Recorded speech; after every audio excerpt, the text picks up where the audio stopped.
sommes de retour pour Rendez-vous Matin avec mon invité ce matin, Christine Marchand. Bonjour.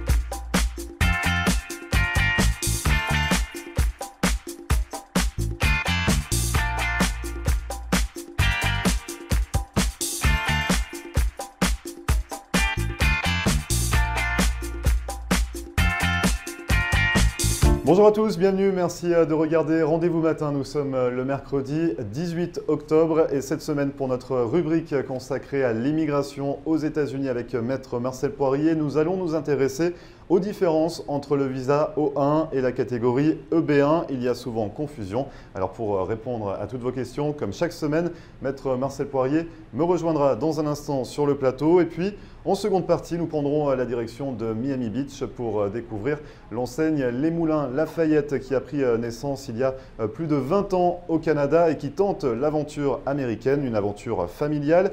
On en parlera avec Vincent Poudras qui a pris la gérance de cet établissement. En seconde partie, restez avec nous. Juste avant, c'est la météo. Vous le voyez derrière moi, beaucoup de grisailles, quelques pluies également par endroits pour aujourd'hui. Côté Mercure, il fait actuellement 26 degrés sur Hollywood et on attend jusqu'à 30 degrés au meilleur de la journée. Ne bougez pas, on revient juste après ça.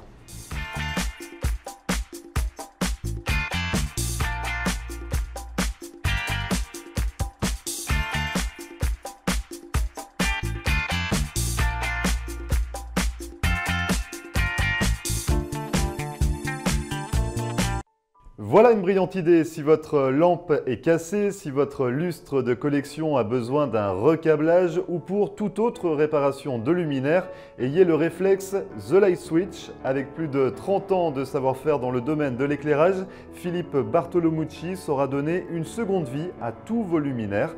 Dans sa boutique installée à North Miami, vous trouverez des centaines de lustres et d'éclairages différents.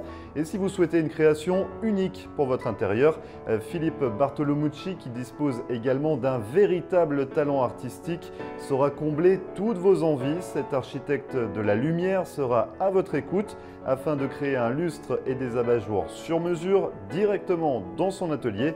Alors pour plus d'informations, n'hésitez pas à contacter Philippe Bartolomucci au 305 895 0264 ou à vous rendre directement dans sa boutique située à North Miami. En Floride, les voyages, c'est GoTo Vacation et Galaxy, l'agence préférée des francophones. GoTo, c'est le spécialiste des croisières, des excursions en Floride, des voyages à Las Vegas ou à la Nouvelle-Orléans. Et surtout, le plus bas prix garanti. Ne manquez pas nos croisières à thème. Chaque semaine, GoTo et Galaxy vous offrent des aubaines extraordinaires. Voyez nos spéciaux de dernière minute sur notre site internet. Allez, embarquez avec GoTo Vacation et Galaxy, numéro 1 des excursions en français.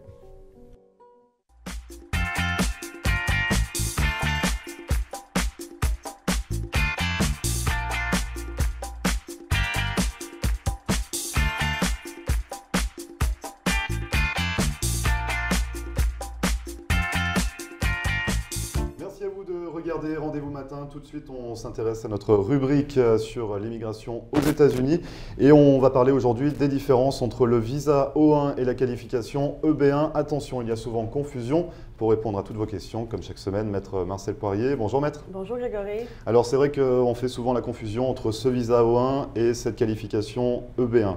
Voilà. Alors, souvent, les gens nous posent la question, je suis un artiste, je suis quelqu'un de renommée nationale ou internationale, j'aimerais faire un visa O, et souvent, les gens me demandent un visa d'artiste. Alors, et après, ils me disent, oui, mais j'aimerais travailler pour qui je veux. C'est pas possible avec le visa O1, c'est un visa de travail, c'est ça? C'est ça, c'est un visa de travail. Alors, la première chose, c'est que le visa O1, c'est que vous ne pouvez pas vous auto-parrainer. Ça veut dire que vous ne pouvez pas dire, je veux demander un O1 et ensuite j'ai le O1 et je peux travailler pour qui je veux. C'est vraiment un visa de travail. C'est un visa de travail à haut niveau parce que les qualifications sont assez élevées. Mais vous devez avoir une entité, une agence ou une société qui vous parraine pour ce type de visa. Alors, pour le EB1, c'est différent. On peut s'auto-sponsoriser, c'est ça? Alors, le EB1 n'est pas un visa. C'est une qualification. C'est une catégorie de carte verte basée sur les capacités extraordinaires, les aptitudes extraordinaires. Souvent, quand j'analyse un dossier, j'ai une personne qui peut qualifier ou pour un O1, qui est un visa de travail, ou pour un EB1.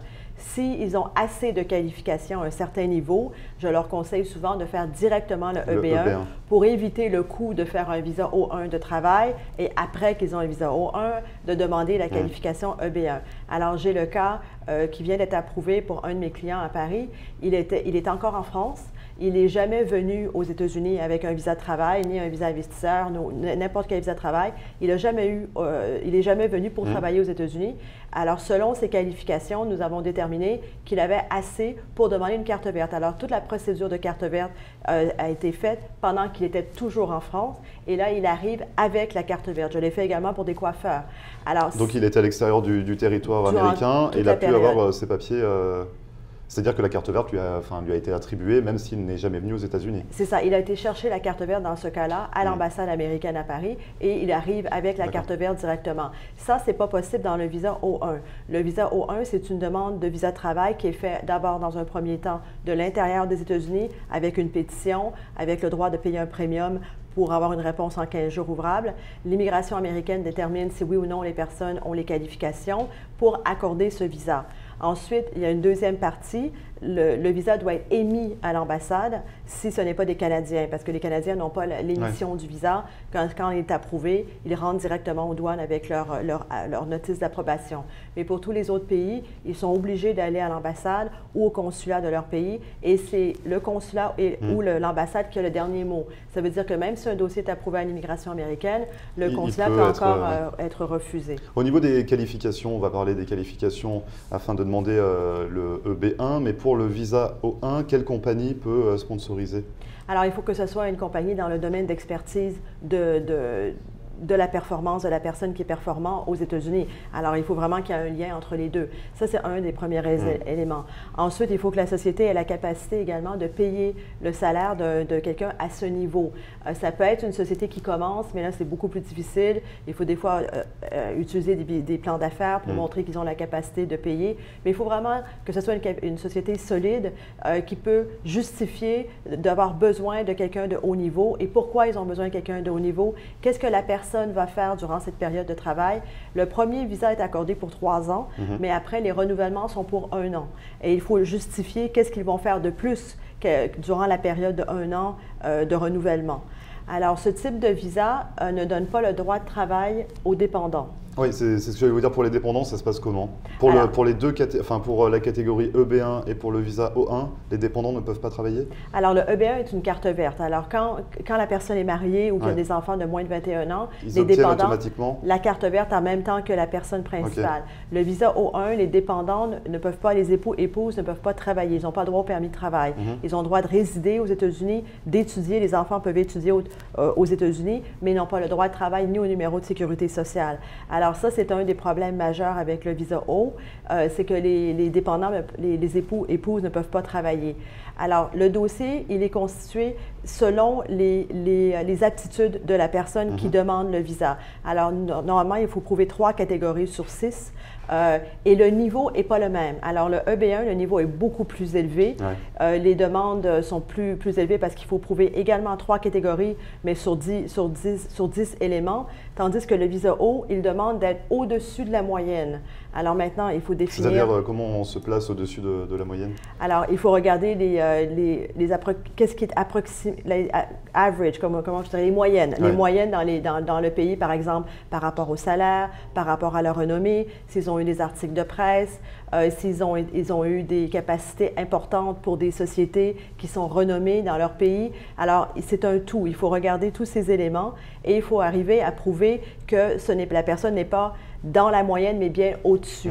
Ils ne demandent pas d'avoir une réputation, une renommée internationale ou vraiment au sommet de leur performance, qui serait plutôt le cas dans la carte verte EB1. Alors, des fois, les clients n'ont pas le niveau EB1. Alors là, ils sont obligés de commencer par le O1 et nous regardons qu'est-ce qu'il y a à compléter, qu'est-ce qu'ils pourraient faire de plus. Alors, je m'assois avec les clients, je leur dis, pour avoir un EB1, pour atteindre la carte verte, vous devriez faire telle chose qui va vous aider à atteindre éventuellement la carte verte. Et un point qui est important, c'est que le EB1 peut être fait par le biais du parrainage. La carte verte, ça peut être une société qui parraine ou en direct. Ça veut dire que la personne, par son nom propre, peut demander s'auto-sponsoriser pour la carte verte. Et même des gens qui ont des visas, par exemple, investisseurs ou d'autres types de visas, éventuellement, ils voient qu'ils ont une capacité extraordinaire où nous, à travers l'étude ou à travers le montage du dossier, nous voyons que cette personne-là a vraiment une renommée. Ils peuvent passer du visa non immigrant E2, L1 ou un autre type de visa à la carte verte. Grâce au EB1. Grâce au EB1. Et justement, quand on a un O1, est-ce qu'on peut également avoir une carte verte en basculant sur un EB1 oui, par la suite? C'est ça. Souvent, nous avons Il faut prouver qu'on ait des capacités plus grandes, plus élevées. qu'on ait développé nos capacités, c'est ça? Alors, des fois, ils arrivent aux États-Unis et ils continuent à performer ou ils continuent peut-être à faire des compétitions ou faire certaines choses qui vont les aider à remonter leur renommée. Et à partir du visa O, ils peuvent par la suite basculer ou demander la carte verte. Et est-ce qu'il y a un autre moyen de demander la carte verte que de passer par un EB1 dès qu'on a un O1? Par le biais du sponsoring, par le biais du parrainage. Ouais. Alors, si la société parraine, si la personne ne peut pas accéder au EB1 par leur aptitude extraordinaire, à ce moment-là, il faut faire par le biais du parrainage parce qu'ils ont un sponsor, parce que c'est un visa de travail. Oui, parce que le O1, on est rattaché à un travail et on ne peut pas venir ici en tant que musicien et travailler pour qui on veut. Non, c'est ça. Oui, on est vraiment rattaché. Très bien. D'autres précisions à apporter sur ces deux catégories entre le EB1 et le visa O1? On a déjà bien fait le tour. Si on a d'autres questions, on peut vous contacter, Maître. Alors, vous pouvez me contacter au bureau par téléphone à 305-854-4445, par email à marcelpoirier@marcelpoirier.com. Et je rappelle que vous êtes sur Paris dans pas longtemps. Dans pas longtemps, le 26 octobre, en conférence. C'est donc la semaine prochaine. Vous allez être présente sur 3 jours à Paris? 3 jours. Alors, le 25 et le 27, je suis ouverte pour les consultations pour tous les sujets. Et le 26, c'est la conférence EB5 maintenant pour les cartes vertes basées sur un investissement. Parce qu'on arrive à une date butoir, c'est ça? C'est en décembre? Le 8 décembre, tout à fait. Donc, c'est important de se renseigner. Si on souhaite prendre rendez-vous pour des consultations en France, sur Paris, on appelle votre bureau de Miami ou celui de Paris? Le bureau de Miami ou envoyez-nous un email directement et nous pouvons programmer un rendez-vous. Très bien. Bonne conférence. Merci. Et puis on se retrouve très prochainement pour une nouvelle rubrique consacrée à l'immigration aux États-Unis. Merci Grégory. Et vous ne bougez pas, on revient juste après ça.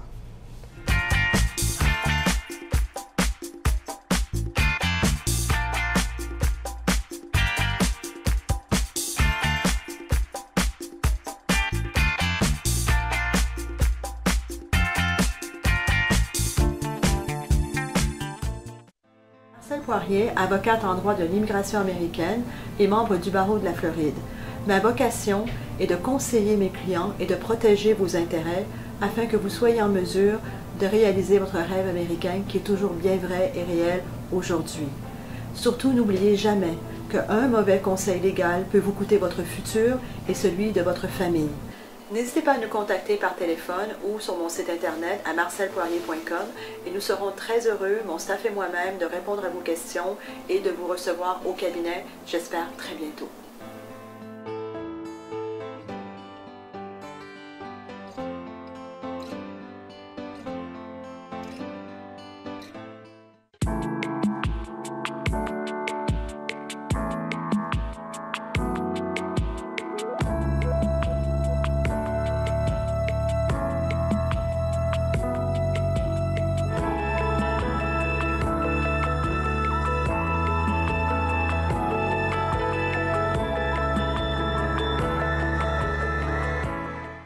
En Floride, les voyages, c'est GoTo Vacation et Galaxy, l'agence préférée des francophones.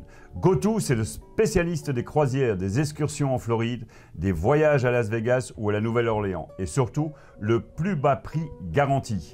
Ne manquez pas nos croisières à thème. Chaque semaine, GoTo et Galaxy vous offrent des aubaines extraordinaires. Voyez nos spéciaux de dernière minute sur notre site internet. Allez, embarquez avec GoTo Vacation et Galaxy, numéro 1 des excursions en français. Philippe Bartolomucci saura donner une seconde vie à tous vos luminaires. Dans sa boutique installée à North Miami, vous trouverez des centaines de lustres et d'éclairages différents. Et si vous souhaitez une création unique pour votre intérieur, Philippe Bartolomucci, qui dispose également d'un véritable talent artistique, saura combler toutes vos envies. Cet architecte de la lumière sera à votre écoute afin de créer un lustre et des abat-jours sur mesure directement dans son atelier. Alors pour plus d'informations, n'hésitez pas à contacter Philippe Bartolomucci au 305 895 0264 ou à vous rendre directement dans sa boutique située à North Miami.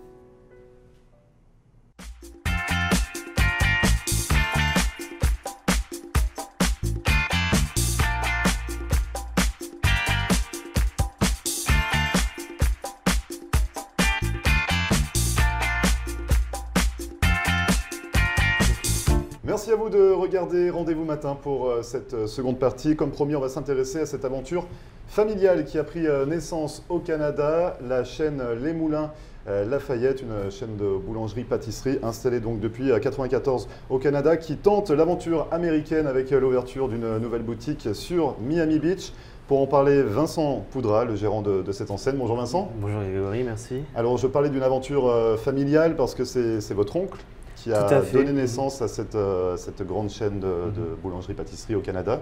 C'était en 1994 ? Tout à fait, voilà. Donc il a tenté l'aventure lui-même en 1994, français, avec un savoir-faire entre les mains. Donc il est parti au Canada, il a ouvert sa première boulangerie qui a eu un franc succès. Donc il a fait le choix d'en ouvrir une deuxième, puis une troisième. Et aujourd'hui, on a une vingtaine d'enseignes. Il a une vingtaine de boulangeries sur le Canada qui marchent très bien. Au Canada, au Québec, ça se situe où là, pour l'instant, il est vraiment situé dans la région du Canada, du Québec. Ouais. Là, on vient d'apprendre qu'il avait signé sur Ottawa, un projet à Toronto et il y a des projets divers. Donc une belle expansion pour la marque. La marque prend vraiment une belle ampleur et moi j'ai eu la chance d'avoir sa confiance. Ouais. C'est-à-dire que, on en parlera seulement après. Mais justement, pourquoi les États-Unis? Pourquoi souhaiter pour deux choses. La frontière canadienne? J'ai eu la chance de voyager un petit peu quand j'étais jeune, grâce non seulement à mon oncle. J'étais parti en vacances chez lui, il m'a emmené au Canada. Il m'a emmené à New York, et 14 ans, et j'ai dit quand je serai grand, je vais être américain. Mais je t'avais déjà raconté la petite histoire. Ouais. Et du coup, moi, je suis revenu ici en 2014 avec mes amis pour le soleil. Et là, mon choix de gosse s'est concrétisé. J'ai vu Miami, je suis tombé en amour pour le pays. J'ai dit c'est fini, je veux quitter la France. Et donc l'idée est venue, en fait, vous avez suggéré à votre oncle d'ouvrir une enseigne. Ou alors c'est votre oncle qui vous a dit j'aimerais bien aller aux États-Unis, ou ça s'est fait Non, c'est moi, je lui ai dit écoute Johnny, mais moi je suis fils de cuisinier gastronomique. Mon papa a un restaurant gastronomique dans le Michelin en Normandie, donc je sais ce qu'est la bonne nourriture. Et j'ai dit à mon oncle écoute, il y a vraiment quelque chose à faire, faut leur apporter ce savoir-faire. Ouais. Et du coup, il m'a dit écoute, ça m'intéresse, prouve-moi que c'est intéressant et c'est parti. Donc j'ai pris 2 ans de ma vie à faire l'étude de marché moi-même, avec mon associé qui n'est pas là aujourd'hui parce qu'il doit être au fourneau, Charlie Legrand, qui est également mon meilleur ami, mais avec qui on a fait l'aventure ensemble. Ouais. Moi, je voulais qu'on soit deux pour pouvoir réaliser ça. Donc il a réussi à me suivre dans cette aventure-là et je le remercie. Donc il y a eu des péripéties entre-temps, entre l'étude de marché et l'ouverture, mais finalement vous avez ouvert au mois de juin? Le 29 juin, tout à fait. Le 29 juin, voilà, vous êtes ouvert. Et on va parler un petit peu de ces produits, parce que finalement, c'est la tradition de votre oncle qui perdure ici sur le territoire, forcément. Donc il y a un savoir-faire artisanal, enfin, vous mettez ça en avant. Bien sûr, c'est des produits qui ont vraiment une recette. On retrouve les produits dans n'importe quelle boutique. Parce qu'on a un grand centre de production, une grande cuisine, et c'est vraiment de l'artisanal. Donc nous, techniquement, on appelle ça du semi-artisanal, parce que tout est fait main avec un beurre AOC et des farines de qualité, et c'est surgelé en flash frozen, c'est-à-dire que vous n'avez aucune déperdition gustative et nutritive. C'est-à-dire que ça part de l'intérieur vers l'extérieur. Donc en fait, c'est pas comme un congélateur classique domicile, ça n'endommage pas le produit, en fait ça ne le cuit pas avec le froid. Donc en fait, c'est décongelé comme frais. Donc ça, c'est ce qui vous qualifie, c'est ce savoir-faire semi-artisanal avec cette technique de surgélation. Vous avez quoi comme type de produit? Donc boulangerie, pâtisserie? Alors nous, on a la boulangerie et la pâtisserie, tout ce qui est croissant, les bons pains en raisin, les pains au chocolat, etc. On fait également des très belles pâtisseries, donc vraiment dans la gamme française. Et on a quelques spécialités que je vous invite à découvrir à la boulangerie directement. Mais je pense que tu voulais que je parle un petit peu de la baguette. La baguette Lafayette, c'est ça. Je sais que tu l'aimes bien. La baguette Lafayette, qu'est-ce qu'elle a de particulier? C'est la baguette signature, c'est ça de Voilà, de elle porte le nom de la marque, c'est la baguette Lafayette. C'est mon oncle qui a inventé la recette.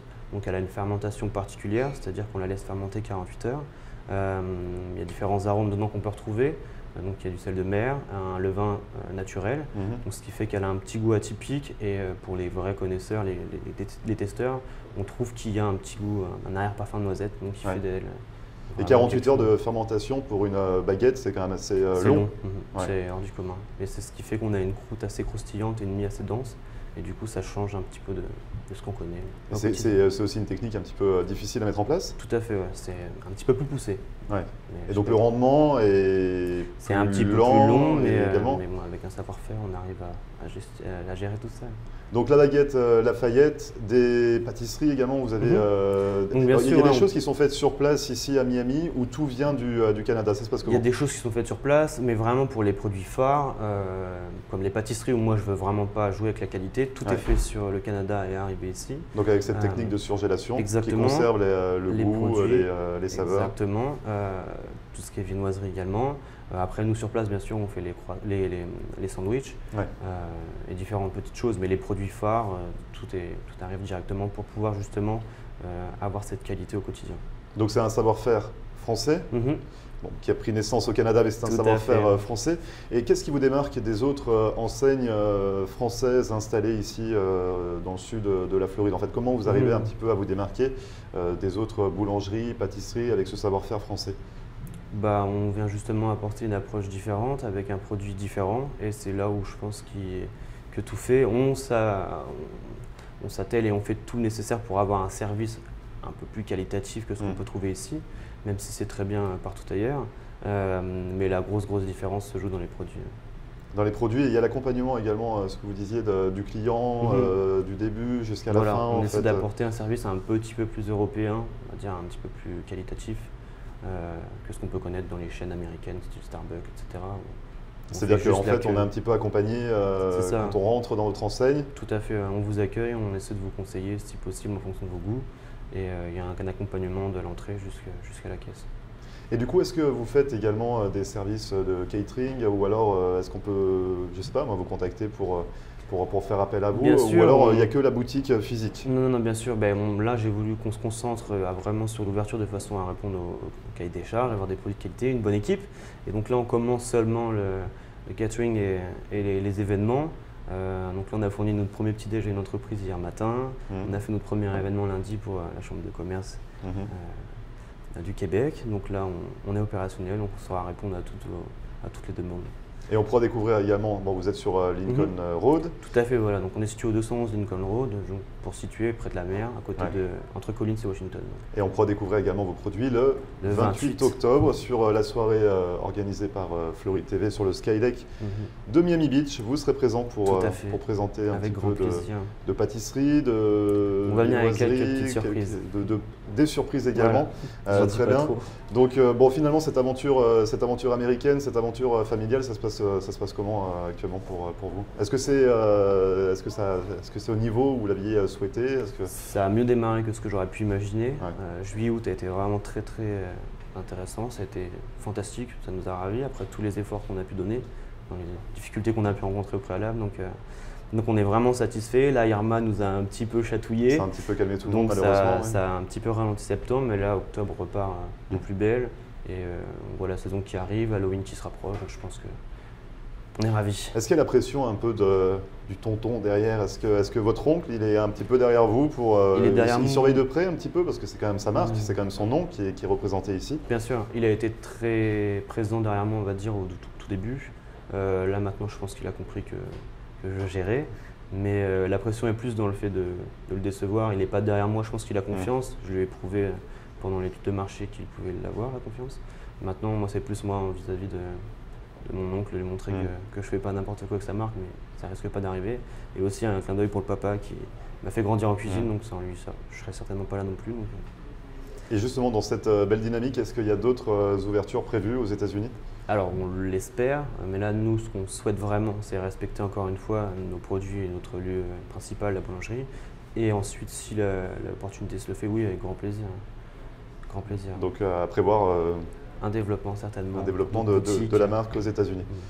En tout cas, vous êtes déjà sur Miami Beach, tout à fait. Lincoln Road, vous avez un site internet, lesmoulinslafayette.com. Exactement. On peut vous contacter par mail également? Par mail, donc mon mail c'est vincent.poudras@hotmail.fr. Donc je saurai répondre à vos demandes. Très bien. Voilà, c'est parfait. On se voit le 28 donc sur le Skydeck de Miami Beach pour la soirée Red Carpet organisée par Floride TV. Merci beaucoup Vincent. Merci à toi, Grégory. Au plaisir. Et vous ne bougez pas, on revient juste après ça.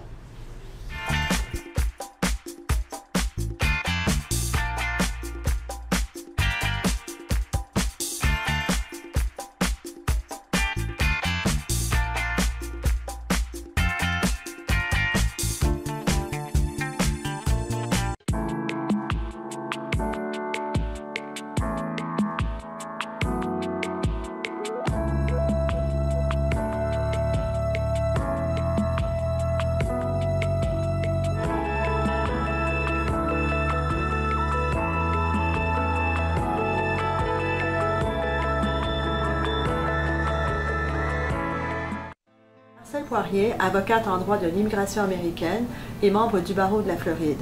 Ma vocation est de conseiller mes clients et de protéger vos intérêts afin que vous soyez en mesure de réaliser votre rêve américain qui est toujours bien vrai et réel aujourd'hui. Surtout, n'oubliez jamais qu'un mauvais conseil légal peut vous coûter votre futur et celui de votre famille. N'hésitez pas à nous contacter par téléphone ou sur mon site internet à marcelpoirier.com et nous serons très heureux, mon staff et moi-même, de répondre à vos questions et de vous recevoir au cabinet, j'espère très bientôt.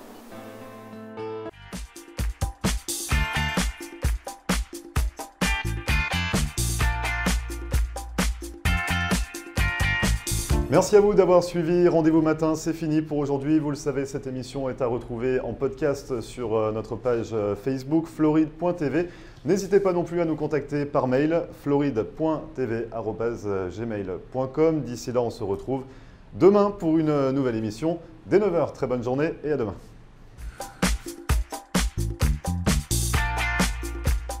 Et voilà, nous sommes de retour pour Rendez-vous Matin avec mon invité ce matin, Christine.